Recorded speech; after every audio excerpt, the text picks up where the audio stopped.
And another thing that makes the season, at least for me, feel a little bit closer are the announcements of particular game time, kickoff times, and network uh, affiliation. For Miami, nothing special here because we already knew about. So, a lot of teams just here in the last 3 or 4 days, it was announced on the various networks, okay, this is our rollout of weeks 1 and 2. Well, Miami versus Florida in the Swamp, we already knew about that on ABC. It's the 3:30 game is sandwiched in there. Huge triple header, Clemson, Georgia, Miami versus Florida, and then Notre Dame, Texas A&M as the nightcap. Now, week 2, this should be no surprise. Florida A&M, that game is on the not the ACC network, on the ACC network X plus whatever you have to do to get that, and that's a 6 p.m. local time start, followed up by an ACC network game against Ball State at 3:30 Eastern in week 3. Yeah. So, I mean, just the kinds of times and coverages that you expect after, the opener being the creamy filling in that opening Saturday sandwich and everything. And then, FAMU, the annual HBCU buy game. It'll bring out all the alumni associations from the FAMU, from Florida A&M University in South Florida. They're going to come out and stay through halftime, watch the band, and then it'll just be a big cookout. And Miami will win by, 7 to 12 touchdowns or whatever it is. Ball State, 3:30 ACC network. Okay, cool. They're holding the time for the UCF game at present, and we'll see. I think when was that Alabama game that they played last year? When did that kick? Did that kick at 3:30? I believe that was at 3:30. Yeah. Yeah. And they're also, I'm sorry, I was trying to recollect when they scheduled. They are playing a home and home series, so they go to Alabama in Tuscaloosa this year, but I don't recall that one. I think it's a night game, but anyway, 3:30 at Raymond James Stadium. So USF loading up on Miami and Alabama in non-conference play. Yeah, so I just bring that up to say that their big out-of-conference game with a large name program. I mean, I know that current iteration of Alabama is better than Miami, but still, it's the name and all of that. Last year was a 3:30 kick, so we'll see if that's that or sometime in the evening. And then the ACC opener the next Friday against the Virginia Tech Hokies at 7:30 on ESPN. That Friday, September 27th. That is so going to be a short week, but also gives an extra day for travel to go cross country the next week, as you're seeing to the Bay Area to go play Cal. And then we'll find out about that. Interested that Virginia Tech game is probably one of the 3 toughest games on the schedule. I know that they're building and coming up. They got that quarterback Kyron Drones, and they kind of figured out, hey, this is how we run offense with him. And, they did a little bit of work in the transfer portal. They addressed some specific issues and, areas that plagued their team last year. So that'll be interesting. So, yeah, but I mean, 7:30 Friday night, I know that, again, it's one of those things where it's like, we want Friday night to be for high school football and everything, Thursday and Friday night, especially in Dade County, because they play at parks and stadiums, not on campus in Dade County, just because space is limited. So they, go to like Harris Field or Traz or something like that. But it'll be interesting to see how that one goes early. But yeah, you got all those, times starting to roll in and things. So like, I am a person who I don't have it. Oh, yes, I do. Yes, I do. Sorry. I keep an actual calendar as well as my online calendar. So like I'm literally starting to go through and I'm writing in, okay, like, for when the calendar flips over from my current one, which is underneath my desk station right here, of okay, like this week is the game, this is the time, and you all are able to do the same thing. I actually even got an email that American Airlines is selling college football plane tickets around for like throughout the season already. So like, if you're like, hey, I'm thinking about going to such and such a game, or whatever. If your 20th year college graduation reunion weekend is this year, and you're trying to collaborate with your friends from college, as I happen to be. Several of them do not live here anymore, so we're trying to collaborate, commiserate on some of those things. And for everybody, listening, I mean, not saying that it's the same thing, but if you're trying to go to Cal, if you're trying to go to any of these games, or any non-Miami game throughout the fall, I do believe that entity and organization that I mentioned previously, because I said it once and they're not sponsoring me, so I'm not going to say it again, is doing a flight sales already for those things. So yeah, start marking your calendars and everything. And yeah, if you scroll back up, Mark, just to the first, like, was that 6 games? Again, this should be 0 losses, maybe 1, but no, it should be 0. And definitely 0 losses in the month of August, because 0. But yeah, you're starting to just get clarity on that. This team has to be working towards greatness, and this is the schedule that stands before them. And in terms of comparison to a championship caliber team, whether that's conference, division, national, whatever, this is a pretty light schedule. Again, your major opponents that have been thorns in your side and some of the better teams in this conference, you do not play. SMU with Rhett Lashley, you do not play. North Carolina, you do not play. Clemson, you do not play. I know that we beat them last year and everything, but it was a very close game though. But we did win. But you do not play those guys, and then NC get a lot State. of them at home. NC State also. So 4 of your presumptive top 6 teams in the conference, you do not play.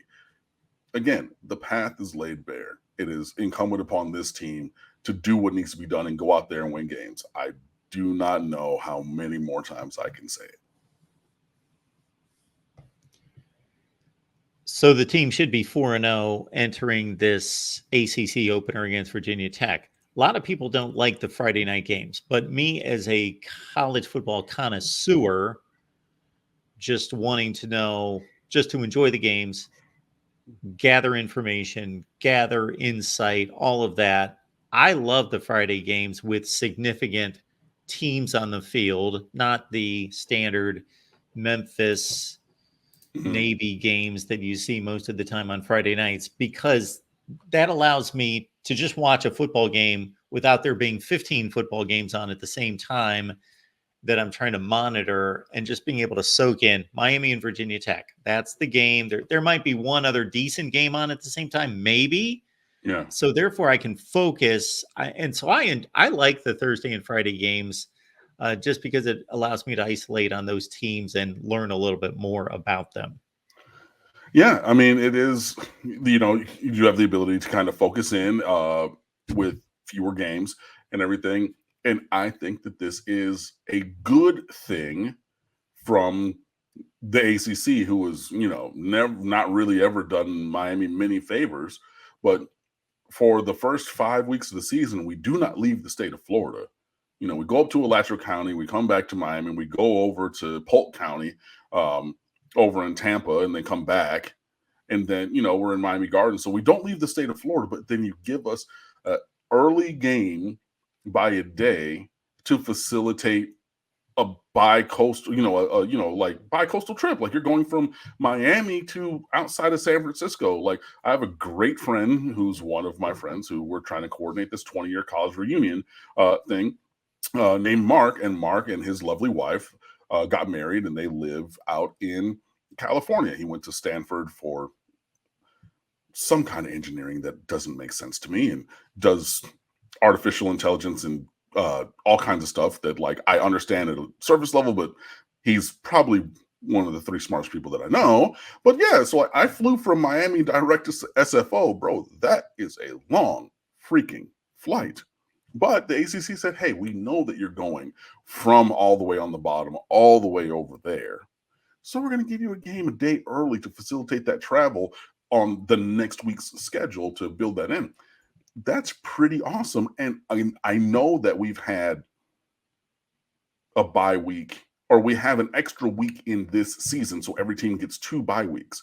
But I've been screaming on here for years to move Miami's bye week off of week 5, because the previous few years it's been play 4 games, have a bye week, play 8 games. And I was saying, once the ACC did that, they were just continuing to do that, and it never did Miami any favors. But even with this, you play 6, then you're off, then you play 4, then you're off, then you play a couple, is such a better structure to and flow for a season. I love it personally. And yeah, I think that this, schedule is easily traversable, and Miami should be able to win games. But, Mario Cristobal and staff and crew and team and everybody need to go out there and do it. I don't know, and it may show on this graphic, the source of these ACC championship odds. However, these just came out this week, and so they were reported by a number of sites. So obviously they're coming out of Vegas. Mm-hmm. And there were odds that came out earlier this year, this offseason, in which Miami, Clemson, and Florida State were virtually tied, not just in terms of the over-under win total projection of 9.5 for each school, but the odds that you would place a bet for either each one of those teams succeeding that total or falling short of that total were virtually even, showing it to be a dead even race according to Vegas. However, according to, again, I'll try to find who this is coming from exactly, that was released just a few days ago, Florida State at plus 270. So folks, if you do not gamble, I do not encourage it, but if you enjoy it or want to slip a dollar or two out there from time to time, that means that if you wagered $100 on Florida State and they in fact won the ACC championship, that you would gross 370 or would net 270 on a winning play for Florida State. So that's what that means. But Miami sitting at third at plus 430. Yeah, that seems to be pretty accurate. I'm not going to say whom, because we're sponsored on State of the U, or there's a odds provider that we are partnered with over there. I'm not going to say who it is because they're not partnered with us over here, but that partner has Florida State plus 280, Clemson plus 330, and Miami plus 425. So pretty similar numbers, it seems, across different books at this point. But if you again go into it, right, and we just can stay right there. Miami plays Florida State, not Clemson. Plays Louisville, not NC State. Yes, Virginia Tech, but then, either no or you have super duper long shots, So but again, Miami has played down to and below the level of their competition before, so long shots do win games. But in terms of the top odds, you play one of the teams in front of you. And then one of the teams who's slightly behind you, and then that's it, and then there's a big leap from NC State to Virginia Tech, which is why I'm just talking about the ones that are plus 600 or lower. So yeah, again, just the odds are in the favor, the schedule's in the favor. At this point, it's a do it or don't kind of a thing. It's really binary. Everything is set up for this team to be successful in a way that has not happened in a while. So, hey, Cam Ward is a terrible road QB, says Cliff D in the chat. Yeah, okay.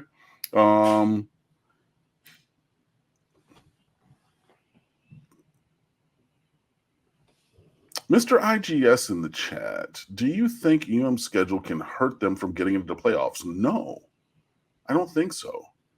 If you go, the only thing would be if there were some really, really egregious losses there. But I'm throwing a scenario out here. Again, ideating live on stream.